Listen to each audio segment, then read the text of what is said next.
السلام عليكم ورحمة الله. وعليكم السلام ورحمة الله. إن الحمد لله نحمده ونستعينه ونستغفره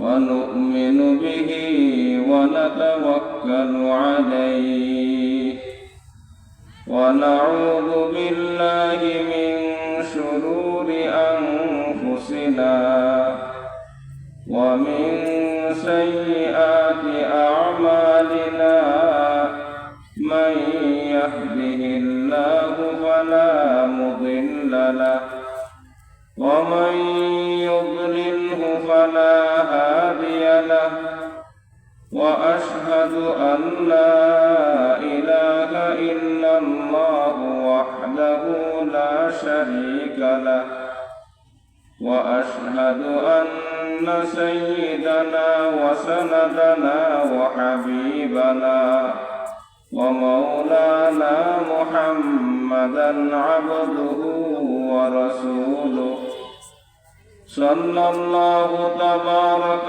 وتعالى عليه وعلى آله وأصحابه وبارك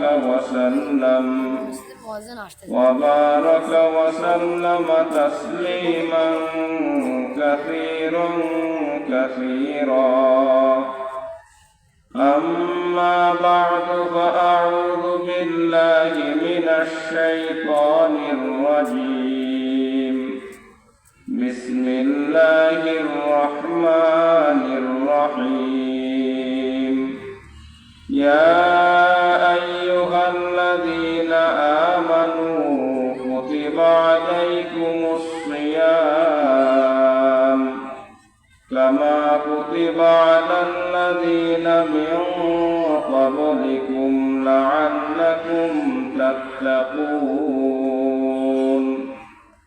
وقال رسول الله صلى الله عليه وسلم: اللهم بارك لنا في رجب وشعبان وبلغنا رمضان.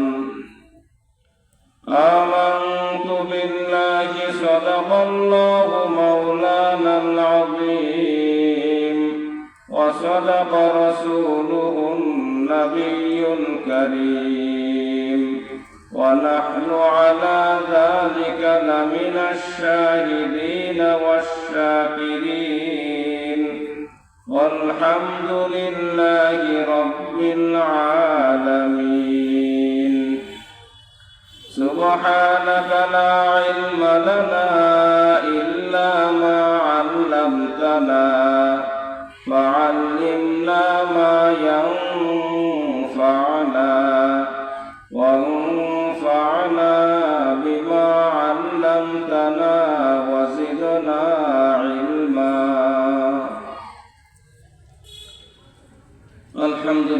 আলহামদুলিল্লাহ আল্লাহ তাআলার দরবারে লাখ করোড় শুকর যে আল্লাহ তাআলার খাস ফজলে করম মেহেরবানিতে আজ এই দুপাদি 4 দিন ব্যাপী তাফসীরুল কোরআন মাহফিলের দ্বিতীয় রজনীর দ্বিতীয় অধিবেশনের সম্মানিত মঞ্চে উপস্থিত ওলামায়ে কেরাম ও অত্র মাহফিলের সভাপতি সাহেব ও আমার সামনে উপবিষ্ট দিনদার মুসলমান ভাই ও বাবাজিরা, পর্দার আড়ালে অবস্থানরত আমার মা ও বোনেরা, ওই আল্লাহ তাআলার দরবারে শুকর আদায় করছি যে আল্লাহ তাআলার খাস ফজলে করম মেহেরবানিতে এই দ্বীনি পরিবেশে আসার তৌফিক দান করেছেন। শুকরিয়া আদায় করছি আলহামদুলিল্লাহ। মানুষ যখন আল্লাহ তাআলার নিয়ামত পেয়ে শুকর আদায় করে তো কোরআনের ওয়াদা আল্লাহ তাআলা তার নিয়ামত বাড়িয়ে দেন। সুবহানাল্লাহ।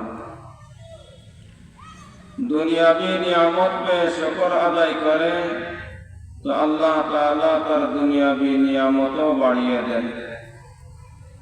আখিরাতের কোন নিয়ামত পেয়ে শুকর আদায় করে তো আল্লাহ তাআলা তার আখিরাতের নিয়ামতও বাড়িয়ে দেন। কোন দ্বীনি পরিবেশে মাহফিলের পরিবেশে শরীক হয়ে শুকর আদায় করে তো আল্লাহ তাআলা এই দ্বীনি পরিবেশে শরীক হওয়ার সুযোগ তৌফিকও বাড়িয়ে দেন। সুবহানাল্লাহ।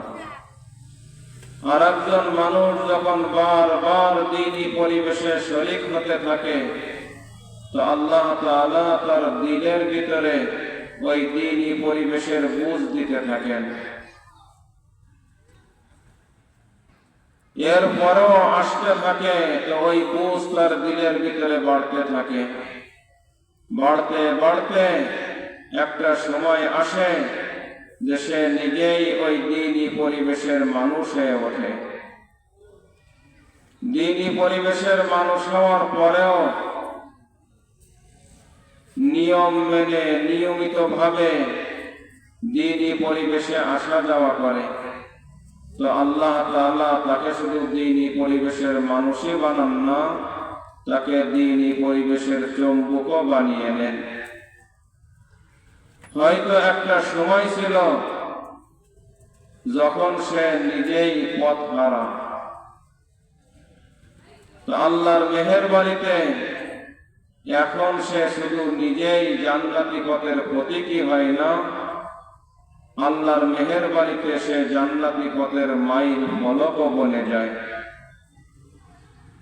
যে মাইল ফলক দেখে দেখে অনুসরণ করে করে বহু পথ হারা মানুষ জান্নাতি পথ পেতে থাকে, জান্নাতি পথ চলতে থাকে তো জান্নাত পর্যন্ত পৌঁছতে থাকে।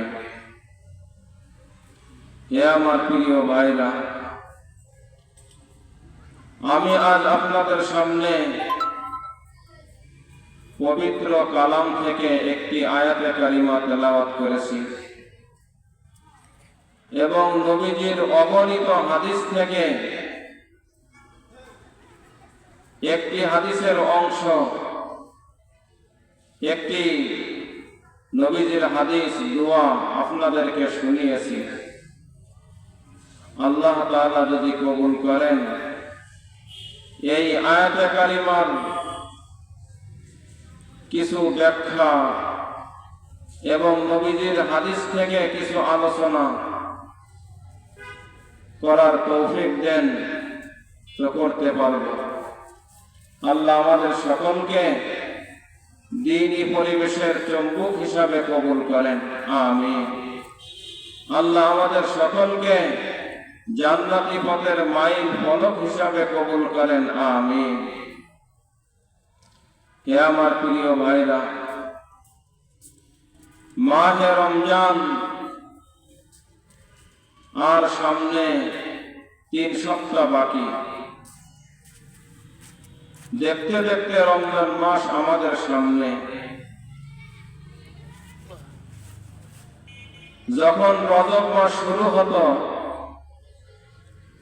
নবীজি সাল্লাল্লাহু আলাইহি ওয়াসাল্লামের অন্তরে রমজানের বাতাস শুরু হয়ে যেত।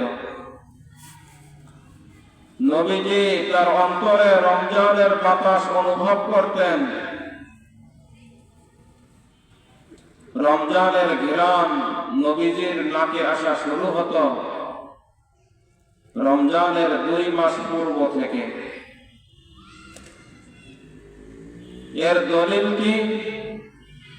এর দলিল হলো সরাসরি নবীজির ওই হাদিস, নবীজির জবানে উচ্চারিত দোয়া। নবীজি সাল্লাল্লাহু আলাইহি সাল্লাম রজব মাসের যখন চাঁদ দেখা যাইত তখন থেকে রমজান পর্যন্ত আল্লাহর কাছে দোয়া করতেন। নবীজি দোয়া করতেন, اللهم بارك لنا في رجب وشعبان وبلغنا رمضان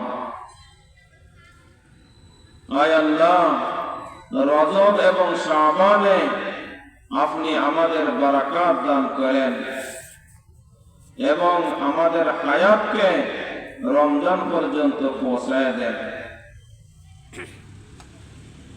এর দ্বারা প্রমাণিত হয় রজব মাসের চাঁদ দেখা থেকে নিয়ে শুরু করে নবীজির অন্তরে রমজানের বাতাস শুরু হয়ে যেত। কেন? রমজান মাসের বরকত হাসিল করার জন্য। রমজান মাস হল মুসলমানদের দামি মাস, মুসলমানদের নেকি অর্জন করার মাস। রমজান মাস হল মুসলমানদের জীবনের অনেক বড় পাওয়ার মাস। রমজান মাসকে কেন্দ্র করে আল্লাহ তাআলা আসমান থেকে বরকত নাজিল করেন। আসমান থেকে যে বরকত নাজিল করেন রমজান মাসে, এই রমজান মাসের বরকতকে হাসিল করার জন্য নবীজি 2 মাস আগের থেকে 2 মাস পূর্বে থেকে আল্লাহর কাছে দোয়া করতেন। নবীজি তার জবানে উচ্চারিত দোয়া, আল্লাহুম্মা বারিক লানা ফি রজব ওয়া শাবান ওয়া বাল্লিগনা রমাদান। আল্লাহ, রজব এবং শাবানে আপনি আমাদের বারাকাত দান করেন। রমজান মাস আসতে আর মাত্র 2 মাস বাকি। আল্লাহ, এই 2 মাসের প্রতিটা দিনগুলিতে বারাকাত দান করেন, প্রতিটা সপ্তাহে বারাকাত দান করেন, প্রতিটা সময়ে বরকত দান করেন। আল্লাহ, প্রতিটা মাসে আমাকে বরকত দান করেন। নবীজি বরকতের দোয়া করতেন রমজানের বরকত হাসিল করার জন্য। আল্লাহ, রজব মাস শুরু হয়েছে, আর মাত্র 2 মাস বাকি। এই রমজান পর্যন্ত আমার হায়াতকে পৌঁছায় দিয়ে। নবীজি সাল্লাল্লাহু আলাইহি সাল্লাম তার জীবনে দুনিয়াতে বেঁচে থাকার জন্য দোয়া করছেন আমার জানা নাই, কিন্তু এই দোয়ার দ্বারা বোঝা যায় যে রমজান মাস পাওয়ার জন্য নবীজি দোয়া করছেন, আল্লাহ, রমজান মাসের বরকত হাসিল করার জন্য আমার হায়াতকে রমজান পর্যন্ত পৌঁছায় দিয়েন। কেন? যে পূর্বের রমজান আমাদের মাস থেকে বিদায় হয়ে গেছে, প্রায় 9টি মাস পার হয়ে গেছে, রমজান মাস আমাদের থেকে বিদায় নিছে। এই 9টি মাস যখন আমাকে দুনিয়া থেকে নেন নাই, আর মাত্র 2 মাস বাকি রমজানের, এই 2 মাস আমাকে নিয়েন না, ওই রমজান পর্যন্ত আমার হায়াতকে পৌঁছায় দেন। নবীজি সাল্লাল্লাহু আলাইহি সাল্লাম বরকতের দোয়া করতেন। বরকত দ্বারা কি বুঝাচ্ছেন নবীজি? রমজানকে কেন্দ্র করে আল্লাহ তাআলা দুনিয়াতে যে বরকত নাজিল করেন, এই বরকত কোন ব্যক্তি পাবে? এই বরকত ওই ব্যক্তি হাসিল করবে যার দিল পবিত্র। যার দিল পবিত্র, ওই ব্যক্তি একমাত্র এই রমজানের বরকত হাসিল করতে পারবে বা সম্ভব হবে। যার দিল পবিত্র এবং যার দিল সজ্জিত। তো রমজানের 2 মাস পূর্বে থেকে, যেহেতু রমজান মাস মুসলমানদের অনেক বড় পাওয়ার মাস, তো মেহমান যত দামি হয় তার প্রস্তুতি তত আগের থেকে নিতে হয়। তো রমজান মাস হলো মুসলমানদের দামি মাস, যার কারণে নবীজি সাল্লাল্লাহু আলাইহি সাল্লাম তার 2 মাস আগের থেকে প্রস্তুতি নিতেন। নবীজি সাল্লাল্লাহু আলাইহি সাল্লাম আল্লাহর কাছে দোয়া করতেন, আল্লাহ রজব এবং শাবানে বারাকাত দান করেন। আল্লাহ আপনি আমার অন্তরকে পবিত্র অন্তর বানিয়ে দেন।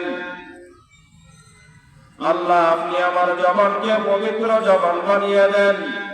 আমি যেন ওই রমজানে এই জবান দ্বারা বেশি বেশি জিকির করতে পারি। ওই রমজানের বরকত ওই জবান হাসিল করতে পারবে যে জবান পবিত্র জবান, যে জবান সজ্জিত জবান, যে কান পবিত্র কান, যে কান সজ্জিত কান, যে নাক পবিত্র নাক, যে নাক সজ্জিত নাক, যে চেহারা পবিত্র চেহারা, যে চেহারা সজ্জিত চেহারা, যে দিল পবিত্র দিল, যে দিল সজ্জিত দিল, ওই দিনই ওই জবান ওই নজর একমাত্র ওই রমজানের হাসিল করতে পারবে। আল্লাহ রজব মাস শুরু হয়েছে, আপনি আমার জবানের গুনার থেকে হেফাজত করেন। আল্লাহ আপনি আমার নজরের গুনার থেকে হেফাজত করেন। আল্লাহ আপনি আমার কানের গুনার থেকে হেফাজত করেন। আল্লাহ আপনি আমার হাতের গুনার থেকে হেফাজত করেন। আল্লাহ আপনি আমার দিলের গুনার থেকে হেফাজত করেন। আমি যেন এই পবিত্র প্রতিটা অঙ্গ প্রত্যঙ্গ নিয়ে রমজানের বরকত হাসিল করতে পারি। আপনি আমার প্রতিটা অঙ্গ প্রত্যঙ্গকে পবিত্র করে দেন আল্লাহ। বরকত দেন এর অর্থ কি? এর অর্থ হলো যে আল্লাহ আপনি আমার জবানকে পবিত্র বানিয়ে আপনার বরকত দ্বারা পবিত্র করে দেন আল্লাহ। আমার জবান তো শুধু মিথ্যা কথা বলতে চায়, আল্লাহ আপনি দয়া করে মিথ্যা বলার থেকে হেফাজত করেন।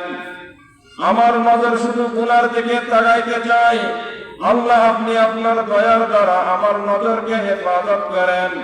আমার কান শুধু গুনার কথা শুনতে চাই, আল্লাহ আপনি আপনার দয়ার দ্বারা আমার কানের গুনার থেকে হেফাজত করেন। আমার দিমাগ শুধু গুনাহ নিয়ে ভাবতে চাই, আল্লাহ আপনি আপনার দয়ার দ্বারা আমার দিমাগকে পবিত্র করে দেন মাওলা। আল্লাহ আপনি রজব এবং শাবানে আমাকে বারাকাত দান করেন। শুধু পবিত্র করে শেষ না, আল্লাহ আপনি প্রতিটা অঙ্গ প্রত্যঙ্গকে সজ্জিত করে দেন। নবীজি সাল্লাল্লাহু আলাইহি সাল্লাম আল্লাহর কাছে এই পবিত্রতার জন্য দোয়া করতেন, আল্লাহুম্মা তাহহির কলবি আন গায়রিক ওয়া নাওয়ির কলবি বিনূরি মা'রিফাতিকা আবাদা ইয়া আল্লাহ ইয়া আল্লাহ ইয়া আল্লাহ। আল্লাহুম্মা তাহহির কলবি আন গায়রিক, আল্লাহ দুনিয়ার সমস্ত গুনার থেকে আমার দিলকে পাক সাফ করে দেন মাওলা, এবং আপনার মারিফতের নূর দ্বারা আমার দিলকে সজ্জিত দিল করে দিন মাওলা। আল্লাহর কাছে গুনার থেকে বাঁচার জন্য দোয়া করা এবং আমলের জন্য আল্লাহর কাছে দোয়া করা, পবিত্র জীবনকে পবিত্র বানানো, জীবনকে সজ্জিত বানানো। রমজান মাস আসার 2 মাস পূর্বে থেকে নবীজি সাল্লাল্লাহু আলাইহি সাল্লাম আল্লাহর কাছে দোয়া করতেন, অর্থাৎ প্রস্তুতি নিতেন। রমজান মাস আর মাত্র 2 মাস, আর মাত্র 1 মাস, আর মাত্র 1 সপ্তাহ, এর আগের থেকে নবীজি প্রস্তুতি গ্রহণ করতেন। রমজানের প্রস্তুতি কি? রমজানের প্রস্তুতি হলো গুনাহকে ছেড়ে দেওয়া আর নেকিকে বাড়ানো। গুনাহ ছাড়া নেকি বাড়ানো, অর্থাৎ সকল গুনাহ থেকে আমার অঙ্গ প্রত্যঙ্গকে পবিত্র করব। রমজান মাসের সকল বারাকাত ওই ব্যক্তি অর্জন করতে পারবে যে তার জীবনে গুনার থেকে পবিত্র। রমজান মাস চলে আসবে আর সে গুনার ভিতরে ডুবে থাকবে, তো ওই ব্যক্তি রমজানের কোনো বরকত হাসিল করতে পারবে না। রমজানের রোজা রাখবে, তার কাছে তিক্ত মনে হবে। তারাবি নামাজ তার কাছে তিক্ত মনে হবে। তাসবিহ তাহলিল তার কাছে তিক্ত মনে হবে। কোরআন তেলাওয়াত তার কাছে তিক্ত মনে হবে। তার প্রতিটা রমজানের আমল তার কাছে খারাপ মনে হবে, কারণ তার পুরা জীবনটাই অপবিত্র, গুনার ভিতরে ডোবা। এই জন্য বলা হয়, ধান লাগানোর পরে 4 মাস পরেই ধানটা ঘরে আসে, ফসল ঘরে আসে। কিন্তু হে আমার প্রিয় ভাইয়া, যে জমিনে ধান লাগানো হয়, ওই জমিন কিন্তু লাগানোর আগেই পাক সাফ করতে হয়, জমিনকে তৈরি করতে হয়। যখন জমিন তৈরি হয়ে যায়, সারের মাধ্যমে হোক, নিংড়ানের মাধ্যমে হোক, তার বিভিন্ন পানির মাধ্যমে হোক, যখন জমিনকে তৈরি করা হয়, ওই জমিনে যাই লাগাবেন, আশা করা যায় ওই গাছ থেকে ভালো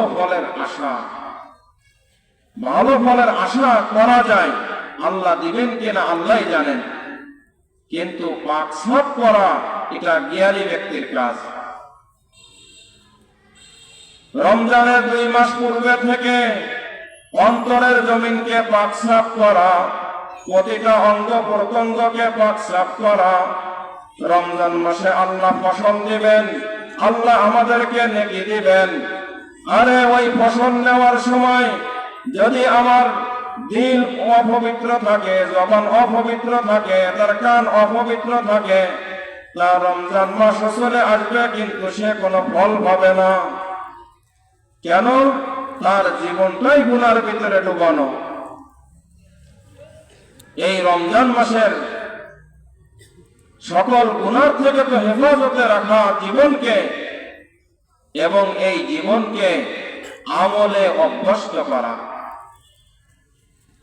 কারণ রমজান মাসের কয়েকটি নাম, তার ভিতরে একটি হলো রমজান মাস হলো কোরআনের মাস। রমজান মাস যে কোরআনের মাস, এর দলিল কি? এর দলিল হলো সরাসরি কোরআন। আল্লাহ দেখেন, কোরআনকে আল্লাহ নাজিল করেছেন এই রমজান মাসের পরিচয় দিতে গিয়ে। আল্লাহ কোরআনকে টেনে নিয়ে আসছেন। আবার কোরআনের পরিচয় দিতে গিয়ে আল্লাহ রমজান মাসকে টেনে নিয়ে আসছেন। সরাসরি কোরআন বলেন, শাহরু রমাদান, রমজান মাস কি তার পরিচয়?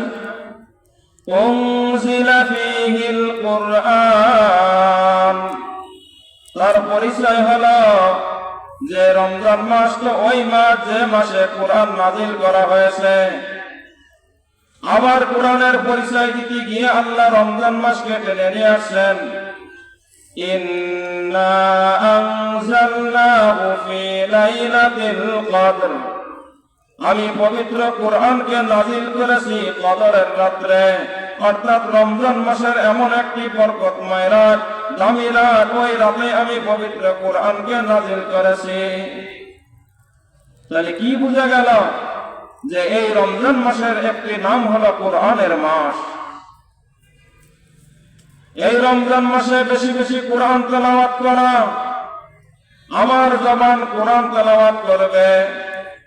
হে আমার প্রিয় ভাইয়া, রমজান মাসে কোরআন তেলাওয়াত করবে, তো তার পূর্বে 2 মাস পূর্বে থেকে ওই কোরআন পড়ার অভ্যাস করা।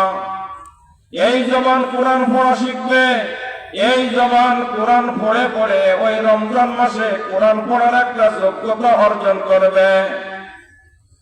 রমজান মাস তো পাওয়ার মাস, তো ওই মাসে আমি কোরআন তেলাওয়াত করে আল্লাহর কাছে অনেক জাযা অর্জন করব। তো আমার আগের থেকে তৈয়ার হওয়া, প্রস্তুতি নেওয়া।